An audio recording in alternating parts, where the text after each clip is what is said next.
Hello, everyone. My name is Amish Gandhi, and I'm the founder and principal engineer at DropSecure.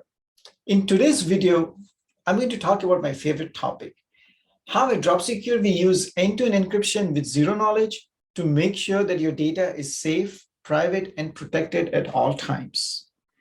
So let's take an example. If Alice wants to send something to Bob, which could be her financial history for loan approval or her medical records to an insurance company, or any other sensitive data that she may want to share with Bob. Now, only Bob as an intended recipient should have access to this data and nobody else. So at DropSecure, we have made sure that even we don't have access to the data that is sent by Alice. Even though we store the data on our cloud servers, only Bob or her intended recipients would be able to access this data. Now, let's see how we make it happen. So first and foremost, we use very complex security and end-to-end encryption under the hood. But our users do not need to understand or need to know any know-how how that encryption works. That is where we have combined the simplicity of use along with the strongest security possible to make sure that our users can use our platform without getting bogged down with the complexities of end-to-end encryption. Right?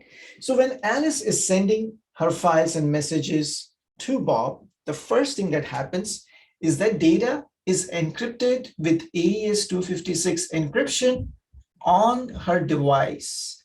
And so device could be a laptop, mobile, or desktop. At DropSecure, we have made sure that no plugins are needed, and because it should be very simple to send your sensitive data to somebody else without downloading any special apps or plugins.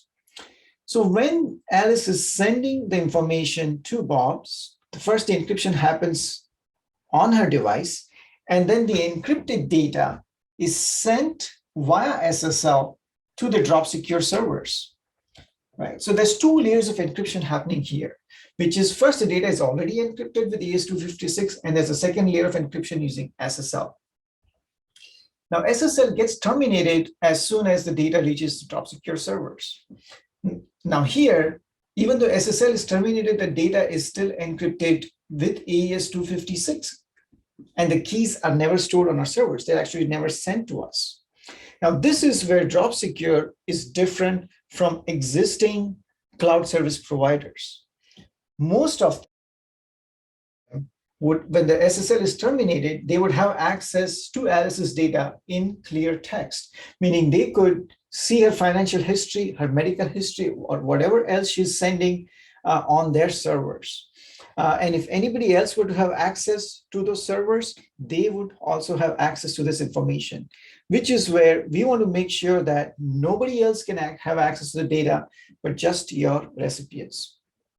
Now, the data is stored here in encrypted fashion. The keys are never stored here. When Bob wants to access this information, he would go to a DropSecure platform and request the data. Now, the data again travels, which is through the SSL tunnel. And when SSL is terminated, the encrypted data reaches Bob's mobile device.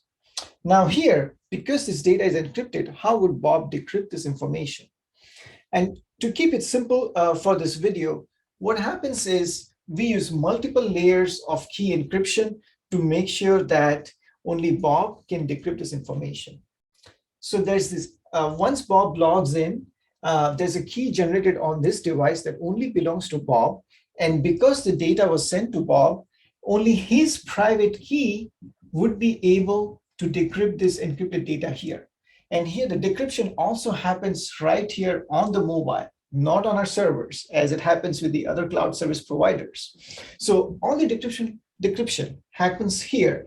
And this is where then Bob can look at the information. And if he wants to, he can reply it back to Alice if he needs any more information, which again follows the same process of encryption on the device, storing the encrypted data on the cloud, and then decryption on the recipient's device. So this is where we make sure that the data that stays on our servers is always encrypted and the keys are never stored on our servers.